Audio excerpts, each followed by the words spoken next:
자, 오늘은 개경계 대신에 달라이라마 스님의 기도문으로 다 같이 읽도록 하겠습니다.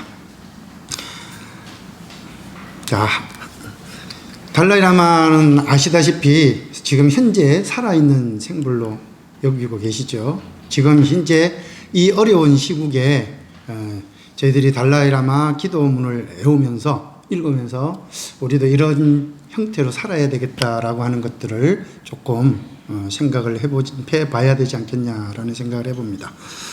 자, 앞에 첫 번째 구절 그리고 밑에 있는 설명서는 달라이라마 스님께서 이렇게 기도문을 외우시고 아랫부분은 그러니까 스님께서 이렇게 해석을 해 주신 것입니다. 거기에 제가 조금만 이해를 쉽도록 해석만 해드리겠습니다. 그래서 더 덧붙이고 할 것도 사실은 없습니다. 읽기만 하면 되기는 다 되는데 그래도 다 같이 합장하시고 같이 첫 구절을 한번 같이 읽어보도록 하겠습니다. 모든 존재들의 소원을 들어주는 보석보다 귀한 생명 가진 모든 존재들의 행복을 위해 완전한 깨달음을 이루려는 결심으로 내가 항상 그 존재들을 사랑하게 하소서.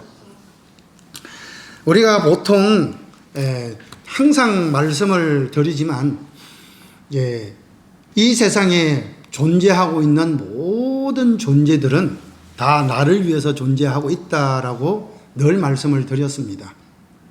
근데 사실은 여기 달마이 스님께서도 말씀을 하셨지만 내가 남들에게 사랑을 베푼다든지 또는 연민을 베푼다든지 또는 어떠한 형태의 도움을 준다라고 했을 때 반드시 기억을 해야 될 부분 중에 하나가 그 사람이 나보다 뭘 못했어 또는 나보다 조금 덜 어리기 때문에 또 아니면 그러니까 쉽게 말하면 나와 평등한 것이 아니라 나보다 조금 낫다라는 생각을 가지고 있다면 이것은 큰 오산이다 라고 스님께서도 말씀하셨고 부처님께서도 말씀을 하신 부분이죠. 우리가 보살이라고 하면 모든 중생을 사랑하되 연민의 정을 가지고 사랑을 해야 되지만 그 상대가 비열하거나 또는 낮거나 또는 그 사람이 어떤 이게 낮은 존재가 그러니까 낮은 존재라서 내가 사랑하는 것은 절대 아니라고 하는 것들을 반드시 기억해야 될 것입니다. 즉 내가 사랑하는 사람들에게 사랑을 베푼다라고 하는 것은 그 사람을 정말 사랑하고 정말 좋아하고 그 사람을 존경하고 그 사람을 우러러 봤을 때 오히려 더 큰 사랑이 베풀어지는 것이지 그 사람을 낮추어 보고 그 사람을 비열하게 본다고 하는 것들은 이것은 진정한 사랑이 될 수가 없는 것입니다. 근데 우리 건강경에서도 말씀을 하셨다시피 사랑을 줄 때는 어떤 조건을 달아서는 절대 안 된다라고 하는 것들 반드시 기억을 해야 되지요. 그것을 일러서 뭐라고 그랬습니까? 마음을 일으켜서 상대방에게 마음을 베풀 때 응무소주 어떠한 마음에 머물러서 그러니까 내가 너를 이렇게 사랑하는 건 부모이기 때문에 널 사랑하는 거야 라고 하는 것들이 아니라 그 존재 가치를 인정해주고 그 존재 가치에 대해서 최대한의 존경을 표시할 수 있을 때 우리는 그것이 진정한 사랑이 전달되는 것이다 라고 이야기를 하고 있습니다. 응무소주 이생기심 있죠. 어느 곳에 머물러서 그 사랑을 베푸는 것이 아니라 정말 내가 있는 마음 그대로 상대에게 전달해 줄 때 그 사랑은 올바른 사랑으로 전달될 것이다 라고 하는 것 반드시 기억을 해 주시기 바랍니다. 제가 여기 달라이 스님께서 이 기도문을 외우시고 여기에 설명을 덧붙여 놓으셨으니까 반드시 여러분들도 나중에 꼭 가서 한번 읽어 보시기 바랍니다. 자, 요거는 그 다음 구절은 각자가 한번 읽어보도록 하겠습니다. 먼저 두 번째 구절을 우리 항상거사님께서 한번 읽어봐 주시면 감사하겠습니다. 내가 누구를 만나든 항상 나를 가장 낮은 존재로 여기며 마음속 깊은 곳으로부터 내가 아닌 다른 존재들을 더 나은 존재로 받들게 하소서. 우리가 보통 여기 앞에 있는 자료 가져가시기 바랍니다. 우리가 보통 나를 낮춘다라고 하는 것은 이제 일종의 말하자면 다른 사람들보다 내가 완전히 낮아서 낮춘다라고 생각하는 사람들이 혹시나 있습니다. 두 개 다 가져가십시오. 그러니까 내가 남들보다 그러니까 쉽게 말하면 아까는 앞에 있는 구절은 남들이 낮아서 내가 베푸는 것이 아니고, 또 지금 이번째 구절은 남들보다 내가 낮아서 나를 낮추는 것이 아니다라고 하는 것들을 반드시 기억을 해야 될 것입니다. 우리가 보통 절집안에 이제 가면 이제 보통 스님들이 거처하는 대중방에 가게 되면 항상 제가 말씀을 드렸죠. 큰 글씨로 두 글자가 적혀 있다고 그랬습니다. 하나는 하심이고 하나는 무건이라고 이야기가 되어 있는데, 나를 낮춘다라고 하는 것들은 나의 자존심을 버린다라고 하는 것들이 아니라 상대방을 최대한 존중해 준다라는 것입니다. 일종의 우리는 그러한 것들을 일러서 최대한의 겸손이라고 이야기를 하는 것이지, 겸손이라고 하는 것들은 완전히 나를 낮추는 것이 아니지 않습니까? 그러니까 우리가 보통 이런 이야기가 있어요. 내가 어느 정도 실력을 완벽하게 갖추어졌을 때, 또는 내가 어느 정도 힘이 완벽하게 갖추어졌을 때 자기 자신을 완벽하게 드러내지 않는다. 보통 보면 어설프게 가진 것들이 조금 쉽게 말하면 조금 힘이 조금 완벽하지 않고 내가 조금 가진 것이 조금 있고, 또는 어떤 상태보다도 조금 뭐가 있다라고 했을 때 자기를 뭐 하려고 합니까? 내세우려 하고 과시하려고 하고, 또는 남들에게 뭐 이렇게 보여주고 싶어 하고, 이러한 것들이 있는 것들, 이런 것들이 오히려 자기 자신을 떨어뜨리는, 그러니까 격을 떨어뜨리는 것이죠. 자격을 떨어뜨리는 것이죠. 그러니까 정말 배운 사람은, 정말 있는 사람은, 정말 힘을 가지고 있는 사람은 완벽하게 자기를 드러내지 않습니다. 그러니까 완전히 낮추는 것이죠. 겸손하게 되어 있다는 거죠. 우리가 이제 그런 말 중에 벼가 익을수록 고개를 숙이는 것이다 라고 하는 것과 거의 같은 것입니다.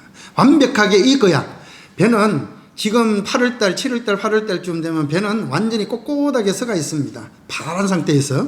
그런데 9월달, 10월달에 되면 완벽한 결실이 되게 되면 그 배는 저절로 수그러들게 되어 있듯이, 우리도 나를 낮춘다고 해서 나를 비유하거나 나를 낮추거나, 그러니까 내 자신이 아주 낮아서 그런 것들이 아니다라고 하는 것들을, 그러니까 여러분들 스스로의 존재 가치를 자기가 먼저 존재 가치에 대한 자부심을 가졌을 때 겸손이라고 하는 것들은 저절로 만들어지는 것이다. 그러니까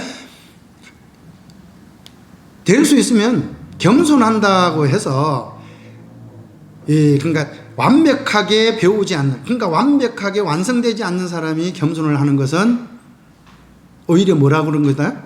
자기 만족이라고 할까요? 아니면은 다른 사람들에게 보여주기 위한 식이라고 할 수 있습니다.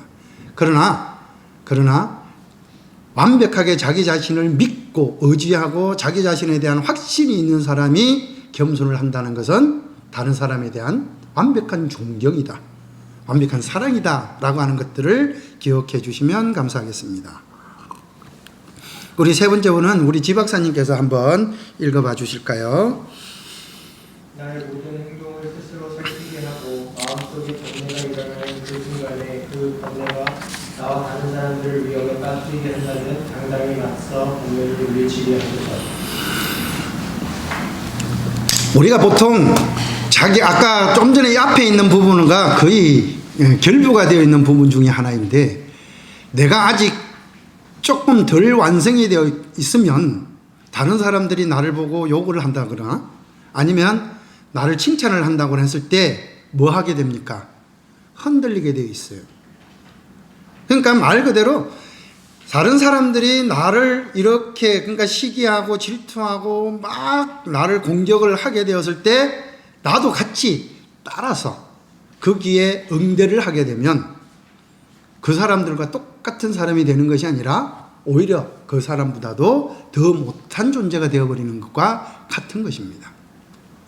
전에 한번 말씀을 드렸다시피 부처님께서 어느 날 그러니까 부처님은 늘 탁발하러 가시잖아요.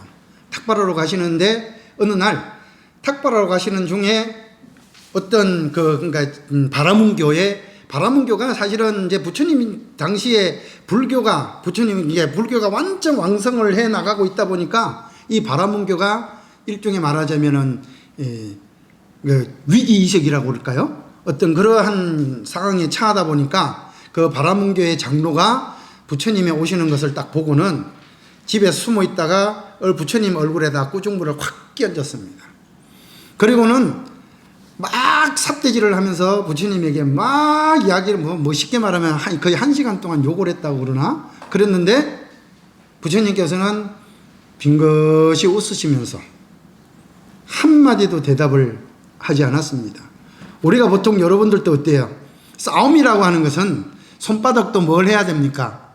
서로 마주쳐서 부딪혀야만 소리가 나지 않습니까?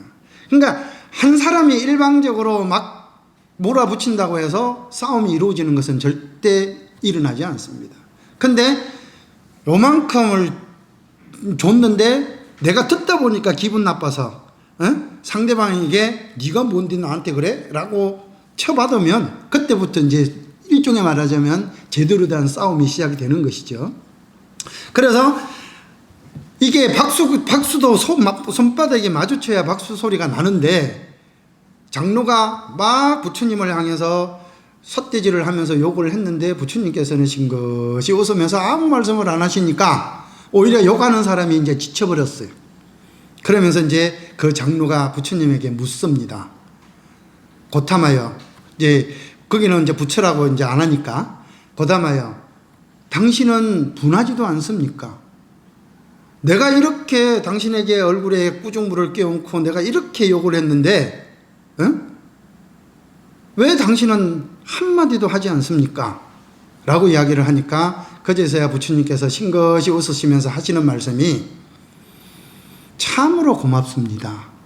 당신이 나에게 온갖 욕과 온갖 어떤 시비거리를 나에게 공양을 했는데 근데 나는 그 공양을 받기가 싫어요. 그러니까 먼저 이렇게 묻습니다. 장로여, 당신 집에 손님이 혹시 오십니까? 그렇소. 손님이 오요. 그러면 그 손님에게 음식이나 무언가를 대접을 합니까? 그렇죠. 그런데 그 손님이 만약에 바쁘다고 공양이나 그러니까 밥이나 음식들을 먹지 않고 간다면 그 음식은 어떻게 해야 됩니까? 당연히 내가 먹어야 되죠. 이제 그렇게 이야기를 하니까 이제 그때서야 부처님이 당신이 나에게 이렇게 욕공양을 하고 갔는데 막 이렇게 욕공양을 올렸는데 나는 내가 바빠서 그 욕공양을 받지를 못하겠다. 그러니까 그 욕은 누구 것이 됩니까? 욕을 한 사람 것이 되는 거죠. 그러니까 부처님 속이 밴댕이 속보다도 더 작아서 못 받아들이는 거예요. 그런데 여러분들은 어떻습니까? 여러분들의 마음은 하늘보다 더 높아서 이 사람이 한 말에 한 대의 욕을 보면 여러분들은 어때요? 상대방에게 그보다 더한 욕을 상대방에게 하고 있지 않습니까? 더 많은 욕들을 갖다 주고 있죠. 어쨌든 내가 어느 정도의 뭐랄까 상대방이 비난을 하거나 칭찬을 하거나 거기에 흔들리지 않는 상태가 된다면 어떤 번뇌가 오더라도 망상이 온다 하더라도 그것을 이겨낼 수가 있는 힘이 있는데 여러분들이 아직도 내 자신을 믿지 못하고 내 자신에 대한 확신이 없으면 아주 작은 말 한마디에 아주 작은 말투 한마디에 기분이 확 상해서 그것들을 더 크게 만들어 버릴 수 있습니다. 그런데 그렇게 하지 않도록 노력을 하는 것.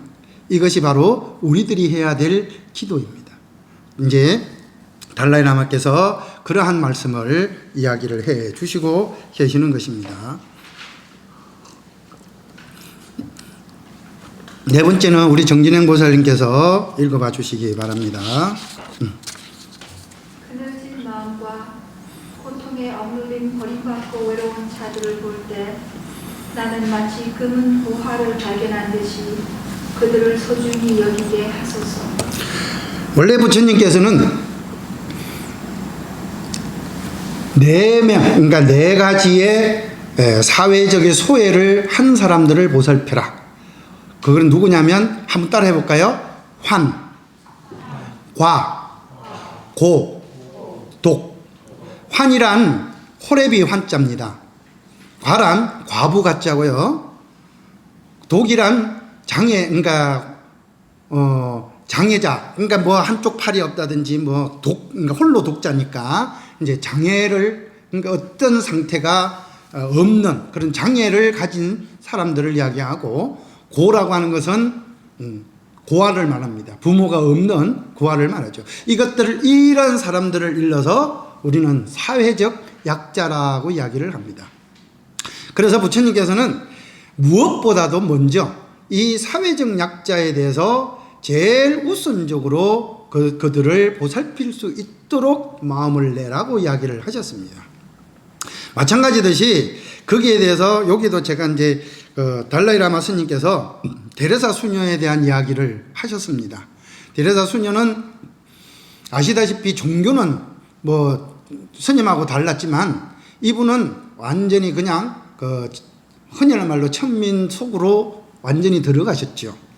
그래서 그분들과 함께 삶을 함께 하셨습니다. 오히려 그분들을 통해서 자신의 삶을 더 보람차고 더 행복하고 더 알차게 만들어 나갔다라고 할 수가 있으시겠죠.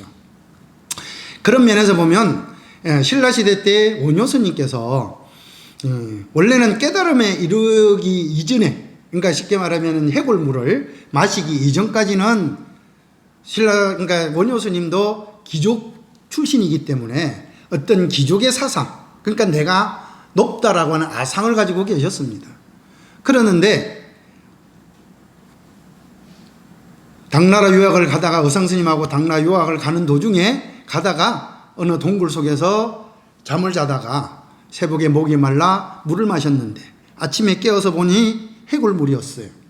그런데 그 물을 딱 먹고 난 뒤에 막 헛구역질을 하다가 문득 깨달으셨죠. 내가 어저께 먹었던 그 물과 어저께 봤던 그 물은 똑같아요. 담겨있는 물은 다 똑같은데 바라보는 시선에 따라서, 느끼는 마음에 따라서 완전히 틀려진다는 거예요. 180도 달라진다는 겁니다.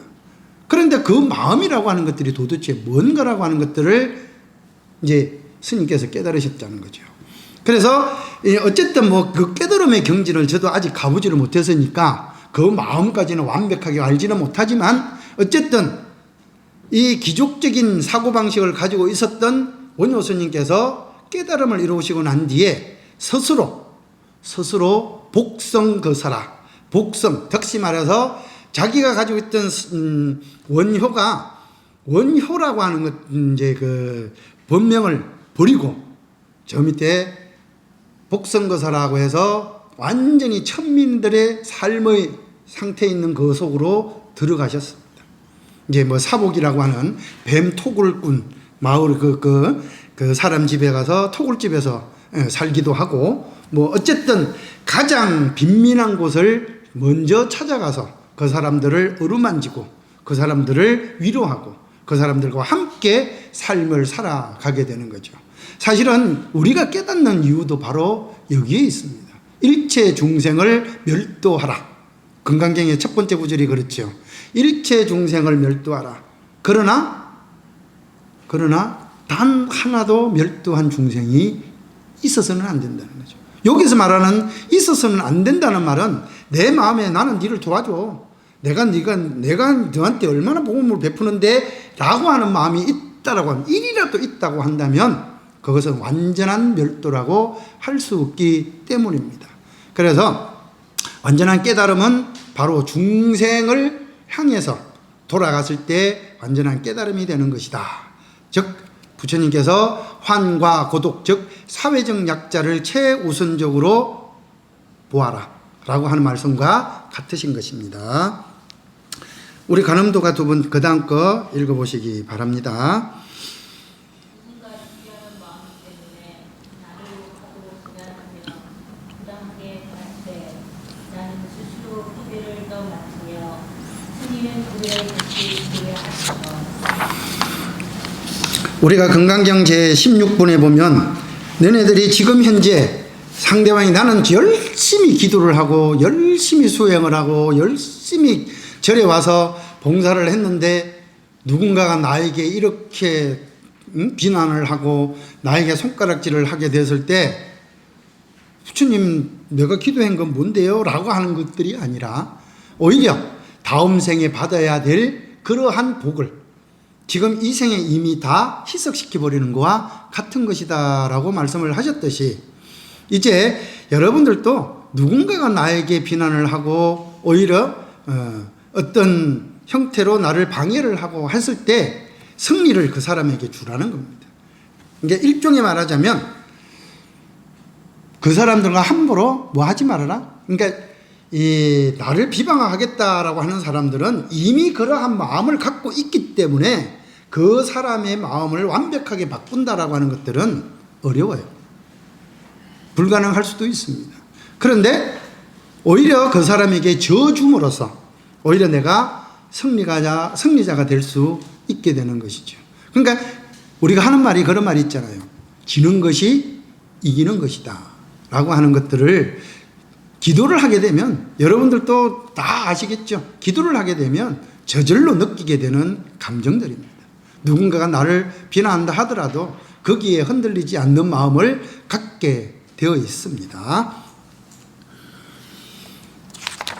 우리 저기 수정아가 읽을까요? 내가 도움을 주었거나 큰 희망을 심어주었던 자가 나에게 상처를 주어 내 마음을 아프게 하여도 여전히 그를 나의 귀한 친구로 여기게 하소서. 직접 단적으로 낳은 모든 어머니들에게 은혜와 기쁨 베풀게 하시고 내가 또한 그들의 상처와 아픔을 은밀히 짊어지게 하소서. 이제 앞에 있는 부분과 거의 같습니다. 우리가 이제 부처님께서 제13일 이상정멸본에서 이런 말씀을 하셨지요. 나라고 하는 상이 있는 그 순간, 그러니까 내가 있다라는 생각, 아니 나라는 생각 한 그 순간 반드시 상대가 만들어지게 되어 있습니다. 대상이 있게 되어 있어요. 그러다 보면 분별, 비교를 하게 됐죠. 우리가 살고 있는 이 사바세계라고 하는 것은 반드시 그러한 분별이 세계입니다. 분별의 세계이기 때문에 우리는 어쩔 수 없이 하나만을 선택할 수밖에 없는 거예요. 그래서 할 수 없이 나는 하나만 선택해야 되니까 다른 것을 가질 수가 없잖아요. 그러면서 느끼는 갈등, 그런 것들을 이겨내는 것들을 인내라 하죠. 감내해야 된다. 만연히 마땅히 감내를 해야 되는 것이죠. 그래서 우리는 사바세계를 일러서 분별의 세계요, 감내, 인내의 세계요, 또는 갈등의 세계라고 이야기를 하는 것입니다. 그런데 여기서 말하는 것은 사바라고 하는 것은 왜 생겼느냐?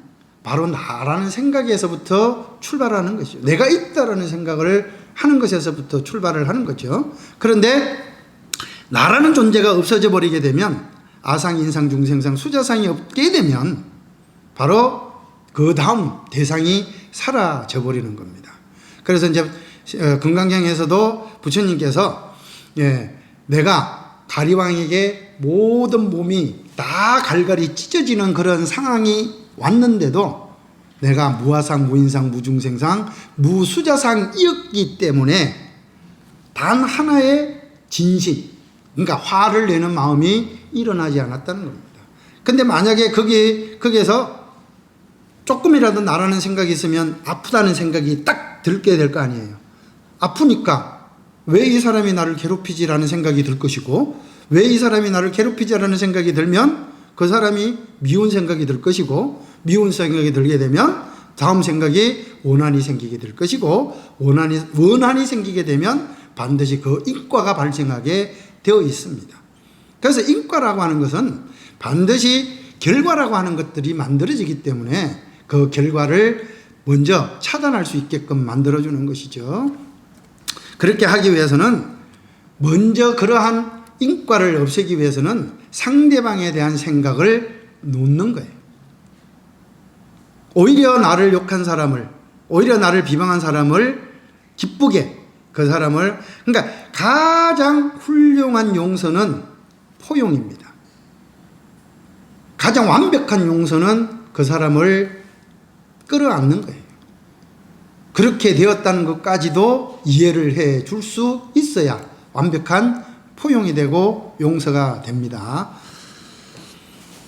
자, 마지막 부분은 다 같이 읽어보도록 하겠습니다. 큰 소리로 읽겠습니다. 8가지 세속적인 관심에 물들지 않아 모든 것이 때 묻지 않게 하소서. 또한 이 세상 모든 것이 실체가 없는 허망하고 헛된 것임을 깨달은 나는 집착을 떨쳐버리고 모든 구석과 얽매임에서 자유롭게 하소서. 하나가 더 남았었네요, 뒤에.